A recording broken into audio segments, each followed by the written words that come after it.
স্বাগত বন্ধুরা, উত্তরণ ইউটিউব চ্যানেলে আমার দ্বাদশ শ্রেণীর শিক্ষার্থী বন্ধুদের স্বাগত জানাই। আগামীকাল যারা সংস্কৃত পরীক্ষা দিতে যাচ্ছ তাদের জন্য আমি শেষ মুহূর্তে উপস্থিত হলাম।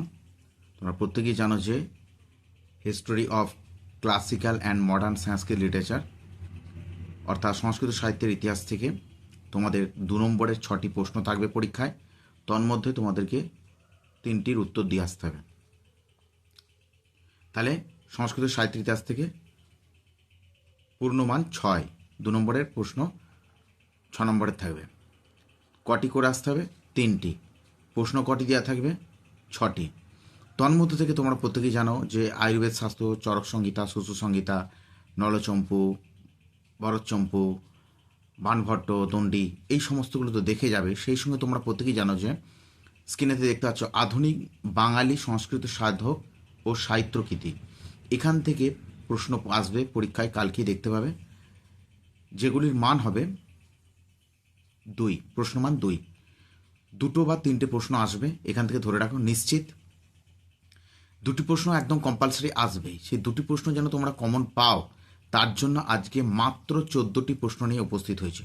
এই 14টি যদি একটু ভালো করে দেখে যাও শেষ মুহূর্তে, আশা করি তোমরা এখান থেকে 1টি বা 2টি হলেও কমন পেয়ে যেতে পারো।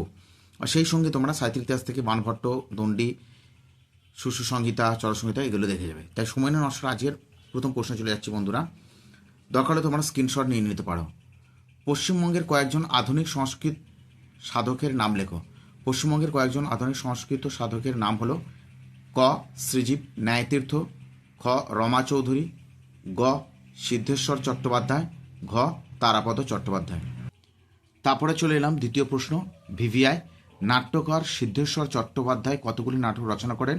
নাটকগুলির নাম লেখো, বা তন্মধ্যে যে কোনো 2টির নাম লিখতে বলতে পারে। তোমাদের প্রশ্ন আসতে পারে কটি নাটক লিখেছিলেন? মোট 4টি নাটক। কি কি? 1. ধরিত্রী পতি নির্বাচনম, ননা বিতারণম, 3. অথকিম, 4.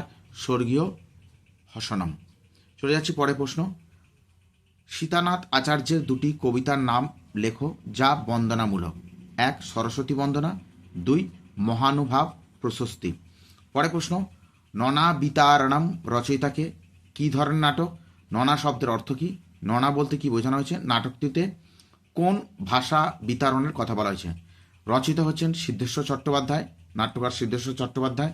এটি কী ধরনের নাটক? ব্যঙ্গাত্মক নাটক। নানা শব্দের অর্থ কী? নানা শব্দের অর্থ হলো মা। নানা বলতে কি বোঝানো হয়েছে? না, ননা বলতে এখানে সংস্কৃত ভাষাকে বোঝানো হয়েছে। নাটকটিতে কোন ভাষা বিতরণের কথা বলা হয়েছে? সংস্কৃত ভাষার বিতরণের কথা বলা হয়েছে। চলে যাচ্ছি পরবর্তী প্রশ্ন। কথা দ্বাদশ কোন শ্রেণীর রচনা? এর রচয়িতাকে। এটি ছোট গল্পের সংকলন গ্রন্থ, রচিত হচ্ছে তারাপদ ভট্টাচার্য। ইয়ং পৃথ্বী কোন জাতীয় সাহিত্য? রচনাকারকে। লঘু উপন্যাস এটি, এর রচয়িতা হলেন পণ্ডিত তারাপদ ভট্টাচার্য।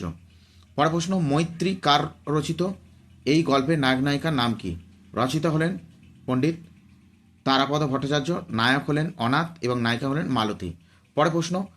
পট্টকাষ্ঠিকা কোন শ্রেণীর সাহিত্য? রচনাকার কে? পট্টকাষ্ঠিকা শব্দের অর্থ কী? ভিভিআই দেখে যেও। এটি ছোট গল্প শ্রেণীর সাহিত্য, হাস্যরসাত্মক লিখবে। হ্যাঁ, হাস্যরসাত্মক ছোট গল্প শ্রেণীর সাহিত্য। রচনাকার হচ্ছেন তারাপদ ভট্টাচার্য। পট্টকাষ্ঠিকা শব্দের অর্থ হচ্ছে পাটকাঠি। বিধি পর্যাস কি? এর রচয়িতা কে? এটি ভান শ্রেণীর রূপক, এর রচয়িতা হলেন শ্রীজীব ন্যায়তীর্থ। পরবর্তী প্রশ্ন। সারস্বত শতকম কোন জাতীয় সাহিত্য? রচনাকারকে লিখবে। সারস্বত শতকম এটি একটি চিত্রকাব্য, এর রচয়িতা হলেন শ্রীজীব ন্যায়তীর্থ। চলে যাচ্ছি পরবর্তী প্রশ্নে। চলে এলাম পরবর্তী প্রশ্ন। বিবাহ বিড়ম্বনম কার রচিত? কোন শ্রেণীর রচনা? রচিত হচ্ছেন শ্রীজীব ন্যায়তীর্থ, এটি প্রহসন শ্রেণীর রচনা। তারপরে প্রশ্ন। চিপিট চর্বণম কোন শ্রেণীর রূপক? এর রচয়িতাকে। চিপিট চর্বণম অর্থ কী? ভিভিআই এটি প্রহসন শ্রেণীর রূপক। তাহলে চিপিট চর্বণম হচ্ছে প্রহসন শ্রেণীর রূপক, এর রচয়িতা হচ্ছেন শ্রীজীব ন্যায়তীর্থ।